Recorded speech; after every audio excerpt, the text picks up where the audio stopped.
दर्शन नमस्ते जोडले सम्पूर्णमा।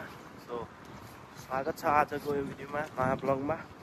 सो आज चाहिँ अहिले 12:15 भयो। सो आज चाहिँ अलिक छिटै बोलायो साउले, खै किन हो थाहा छैन। आज चाहिँ 1:30 देखि काम स्टार्ट भनेको थियो। सो म चाहिँ भर्खर निस्केको, भर्खर उठेर होला, फ्रेसै हुन सकेको थिएन। त्यो अलि चिसोले हो कि केले हो, अथवा नाक बुझेको जस्तो छ, नाक स्वर आइराखेको छ। सो अहिले चाहिँ म काममा जाँदैछु। सो टक्क लाएर सनग्लास पनि लगाएँ, हावा चलेको छ, घाम पनि एकदम चकचक लागेको छ। तर कत्रै काहीँ त पानी पर्ला जस्तो गर्छ। हिजो चाहिँ राति पानी परेर रहेछ, मलाई चाहिँ थाहा भएन। सो मेरो चाहिँ यो नाक आँखा हुन्छ नि, एकदम सेन्सिटिभ छ क्या। अलिअलि हावा लागे पनि चिसोले भेटाइहाल्ने, अनि आँखाहरू रातो हुने। सो सनग्लास चाहिँ लाउनुपर्छ आफ्नो सेफ्टीको लागि भए पनि। त्यही हो, आज चाहिँ सधैँ 4 बजीदेखि रातिको 12 बजीसम्म काम हुन्थ्यो, तर आज चाहिँ खै अहिले केही छ होला।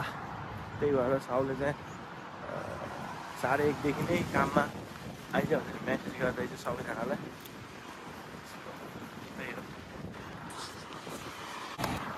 सो यहाँको छ नि वेदर एकदम भरे गर्न नसकिने कि एकछिनमै के हुन्छ, अब एकछिनमै घाम लागिरहेको हुन्छ।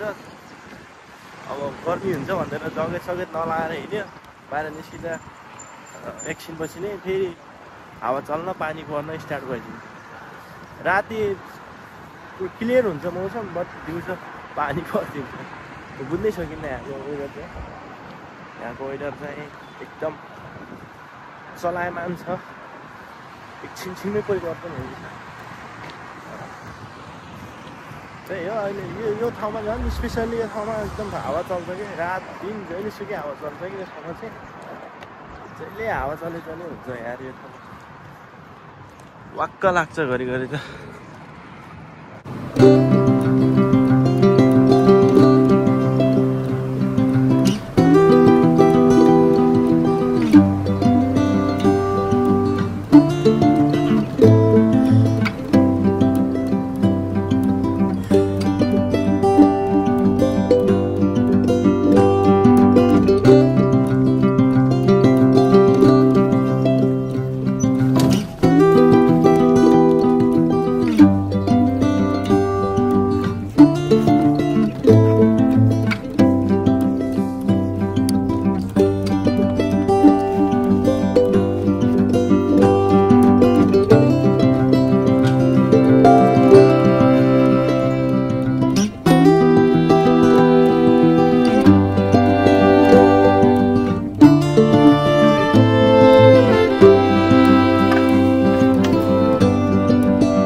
सो अहिले चाहिँ भर्खरै हिजोबाट पनि निस्केर म त यहाँ यत्तिकै आराम गरेर आएको अलिक छिटो भयो त आज। सो पछाडि यहाँ यहाँ पछाडि हाम्रो अटो चालकहरूले कस्टमर खोजिराख्नु भएको छ। मेरो पछाडि चाहिँ घोडाको मूर्ति छ। सो यतातिर चाहिँ स्टलहरू राखेको छ। यहाँ चाहिँ एउटा फेस्टिभल जस्तै एउटा के हुन लागेको रहेछ यतातिर। सो टुरिस्टहरू पनि धेरै छ यतातिर। म चाहिँ अलिक छिटै भएछ, 10-15 मिनट छिटो भएको हुनाले यत्तिकै यहाँ वेट गरेर बसिराखेको छु। अब एकछिन यहाँ आराम गर्छु, एकछिन बस्छु, त्यसपछि जान्छु। आज चाहिँ सायद 9 या 10 बजीसम्म हुन्छ होला काम, त्यसपछि भरे भेटौँला। Bye bye guys. सो स्वागत छ फेरि पनि। सो अहिले चाहिँ म कामबाट निस्केँ। आज चाहिँ मेरो 10 बजे छुट्टी थियो। सो 10 बजे निस्केँ, अहिले 10:30 हुन लाग्यो। आज चाहिँ छिटै निस्केको, छिटै आएर छिटै निस्केको। सो अहिले चाहिँ म यहाँ साथीले काम गर्ने बाहिर वेट गरिरहेको साथीलाई। सो उसको पनि 10 बजे नै छुट्टी 10:30-11मै छुट्टी हुने रहेछ। अनि सो अरू बेला मेरो अलि ढिलो हुन्छ, उसको अलिक छिटो हुन्छ। अनि त्यो भएको हुनाले हामी छुट्टाउटी जान्थ्यौँ। सो अहिले चाहिँ आज चाहिँ सँगै जाने प्लानमा छौँ हामी।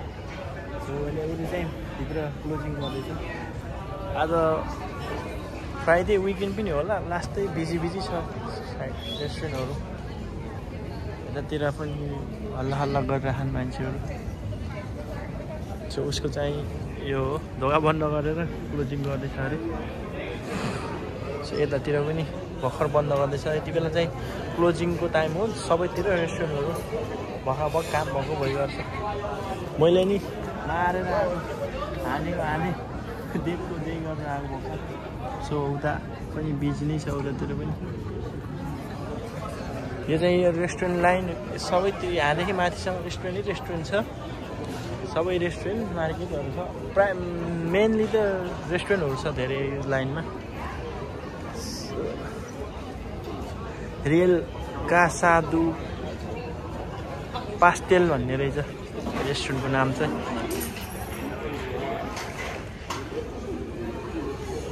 उसको दोकान त खुल्यो तर भित्र मेसिनको प्रब्लम भयो, के भयो आएन, बनाउँदै छ केटोले।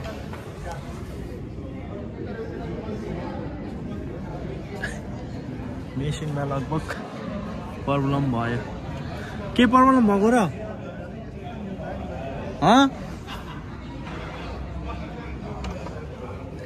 नेटले काम गरेन।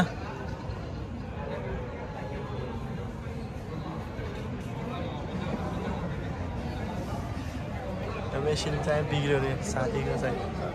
सो उसको चाहिँ के भयो रहेछ भन्दा त्यो मल्टी ब्याङ्कको टोटल कोन्टा निकाल्छ भन्दाखेरि निस्केन जहिले नेटले काम नगरेर कहिले कसो के भएर